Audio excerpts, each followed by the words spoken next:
Подписывайтесь на канал, и вы всегда будете в курсе свежих Сьогодні новостей. багато уваги до тематики Криму. І це правильно, бо Крим український, і ми ніколи від нього не відмовимось. Ми не забудемо, що саме з окупації Криму почалась російська війна проти України. Росія перетворила наш півострів, який завжди був і буде одним з найкращих місць у Європі, на одне з найбільш небезпечних місць в Європі. Росія принесла в Крим масштабні репресії, екологічні проблеми, економічну безвихідь і війну. Війну. Можливо, історики колись визначать, скільки людей було вбито через використання Росією Криму для терору. Десятки тисяч, сотні тисяч. Від України і Грузії до Сирії і більш віддалених регіонів. Присутність російських окупантів в Криму – це загроза для усієї Європи і для глобальної стабільності. Не може бути безпечним Чорноморський регіон, поки Крим окупований. Не буде стабільного і довготривалого миру і у багатьох країнах на узбережжі Середземного моря, поки Росія має змогу використовувати наш півострів як свою військову базу. Ця російська війна проти України і проти всієї вільної Європи почалась з Криму і має закінчитись Кримом, його звільненням. Сьогодні неможливо сказати, коли це станеться, але ми постійно додаємо необхідні компоненти у формулу звільнення Криму.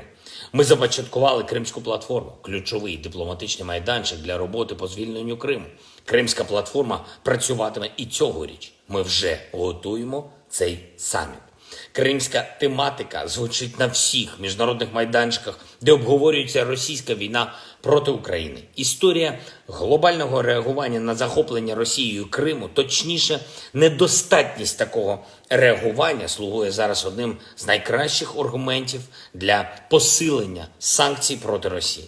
Світ починає визнавати, що у 2014 році помилився, коли вирішив не давати відповіді на повну силу на перші агресивні кроки Росії. І, звичайно, ми поділяємо належну увагу боротьбі за права та історичну справедливість для корінних народів України, кримсько-татарського народу, караїмів і кримчаків. Сьогодні, у Міжнародний день корінних народів світу, нам дійсно є що сказати. Минулого літа був ухвалений фундаментальний закон про корінні народи України. Цим законом визначаються права корінних народів та представницькі органи корінних народів. Україна – багатонаціональна держава. На нашій землі протягом століть жили і живуть різні національні спільноти, але більшість з них мають свій досвід державотворення за межами України. Наша ж держава рідна для народів, чиї національні культури і прагнення формувались в Криму. Тому, коли ми працюємо для звільнення півострову, ми боремось і за відновлення територіальної цілісності нашої держави, і за повернення дому корінним народам України. Я вірю, що так і буде. Я знаю, що ми повернемось в український Крим. І я вдячний усім нашим партнерам та міжнародним організаціям, які допомагають нам у цьому. Поки зарано розголошувати всі деталі, але цьогоріч робота Кримської платформи буде не менш вагомою і представницькою, ніж торік, коли у Києві відбувся перший її саміт. Формат буде іншим, але значення ще більшим.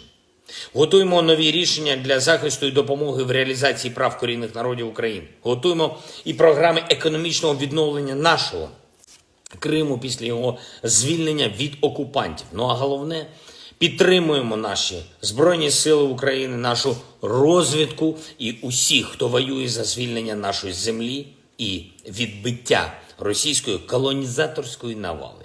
Від Харківщини до Херсону, від Донецька до Енергодару, від Станиці Луганської до Ялти, від Бердянська до Новофедорівки. Все це частини нашої країни, все це Україна, яка буде повністю вільною.